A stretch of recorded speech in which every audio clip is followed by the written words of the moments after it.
혹시 오늘 저 제목을 보셨는지 모르겠는데 한 번만 띄워주시겠어요? 실패를 성공으로라고 해보았는데요.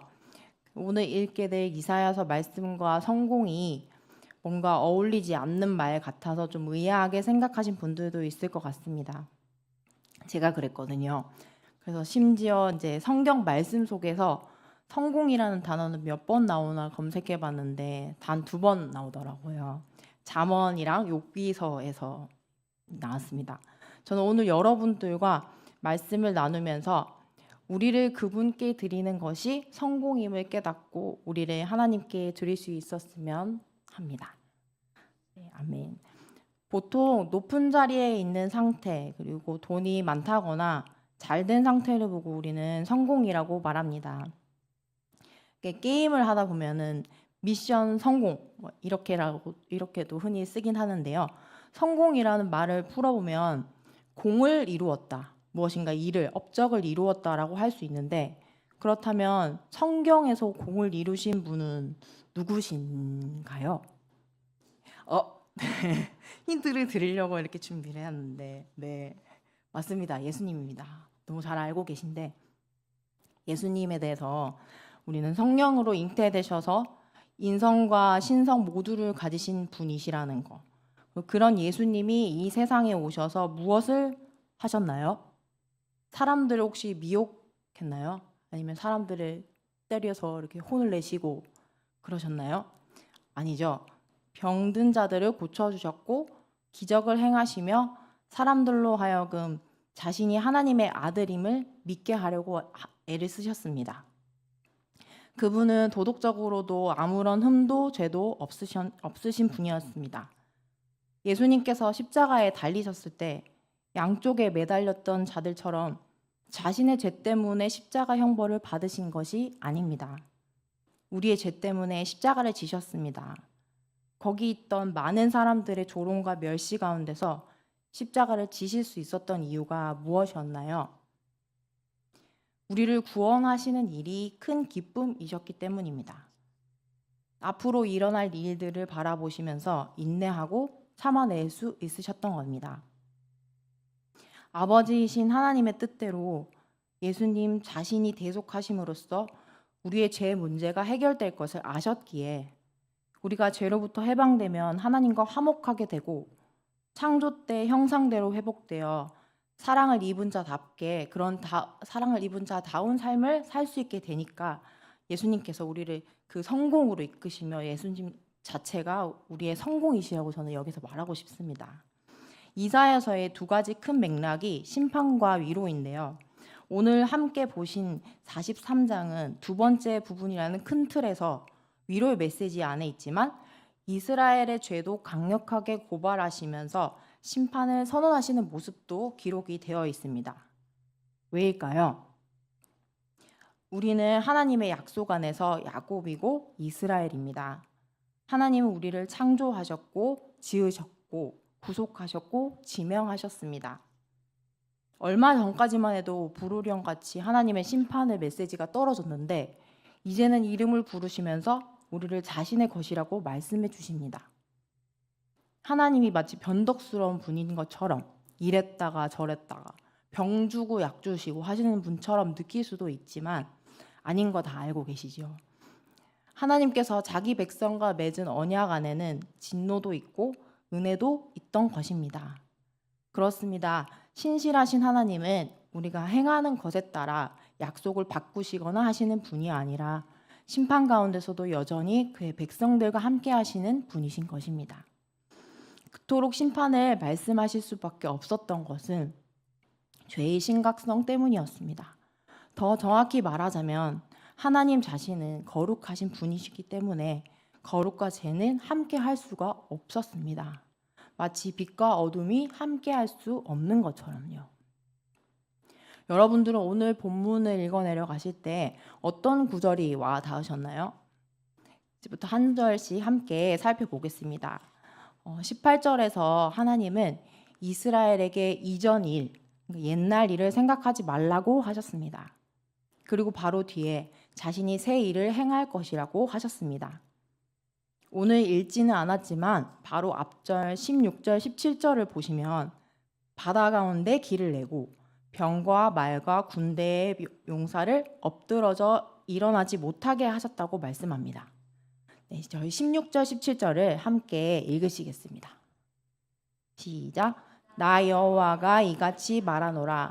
바다 가운데의 길을 큰 물 가운데에 지름길을 내고 병거와 말과 군대 용사를 이끌어내어 그들이 일시에 엎드러져 일어나지 못하고 소멸하기를 꺼져가는 등불 같게 하였느니라. 아멘.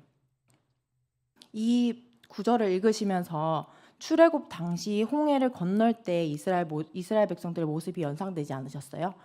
이스라엘 모습이라기보다 애굽의 병사들. 네. 하나님께서 홍해를 갈라주셔서 이스라엘 백성들이 다 건너게 하셨고 그 뒤를 따라오던 애굽 병사들은 물속에 잠겨 버리게 하셨습니다. 그런데 이때 일들을 기억하라고 하시지 않고 오히려 기억하지 말라고 하신 이유가 무엇일까요? 물론 과거에 하나님께서 하셨던 일들을 우리가 기억할 필요는 있지만 과거에서 교훈은 어때? 믿음을 가지되 우리의 눈은 하나님이 앞으로 하실 일을 바라보아야 함을 강조해 주시는 것입니다. 이것은 다음 20절에 더 잘 나타나 있습니다. 함께 20절을 읽어보시겠습니다. 장차 들짐승 곧 승냥이와 타조도 나를 존경할 것은 내가 광야의 물을 사막의 강들을 내어 내 백성 내가 택한 자에게 마시게 할 것임이라. 아멘. 광야의 길을 내시고 사막의 강을 내시며 광야에서 물을 사막의 강을 내셔서 이스라엘 백성들을 마시게 하시겠다고 하심으로써 이것은 곧 오실 메시아와 메시아 시대의 모습을 말한 것이라고 학자들은 말합니다. 하나님께서 택하신 자들은 그렇게 변화된 세계를 만날 수 있게 되는 것이죠. 과거를 통해서 우리는 오늘을 어떻게 보고 어떻게 살아야 할까 생각이 들었는데요. 고난아 와라, 덤벼라. 우리 될 사람들은 된다. 뭘 해도 우리는 되는 자다. 이렇게 받아들였으면 합니다. 성공으로 이끄신 하나님 덕분에 때론 실수와 실패로 얼룩져 있는 인생이고 도무지 기대도 되지 않는 삶이지만 결국에는 하나님 앞에 서서 온전한 찬송을 올려드리게 될 자들이 바로 우리들입니다. 25절을 읽어드리겠습니다. 곧 나는 나를 위하여 내 허물을 도말하는 자니 내 죄를 기억하지 아니하리라. 아멘. 택하시기 전까지 우리는 어찌 보면 실패작이었습니다. 인정하고 싶지 않아도 열심을 내고 발버둥을 쳐봐도 마음에 공허함이 있고 공허한 그 부분을 엉뚱한 것으로 채우려는 시도들을 하며 여전히 실패를 향해 가는 삶이었습니다. 참된 주인이 없기 때문입니다. 불순종으로 인해 타락한 아담을 시작으로 하나님과 멀어진 삶을 살 수밖에 없게 된 우리들.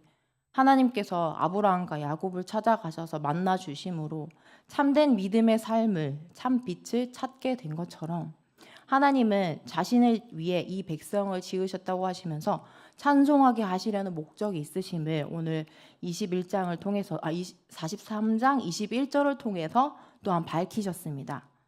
함께 같이 제가 말씀을 안 드려가지고 21절을 제가 읽어드리겠습니다. 이 백성은 내가 나를 위하여 지었나니 나를 찬송하게 하려 함이니라. 아멘. 오늘 장에 있어서 감사합니다. 오늘 또 읽진 않았지만 43장 1절을 보시면 야곱아 너를 창조하신 여호와께서 지금 말씀하시느니라. 이스라엘아 너를 지으신 이가 말씀하시느니라. 너는 두려워하지 말라.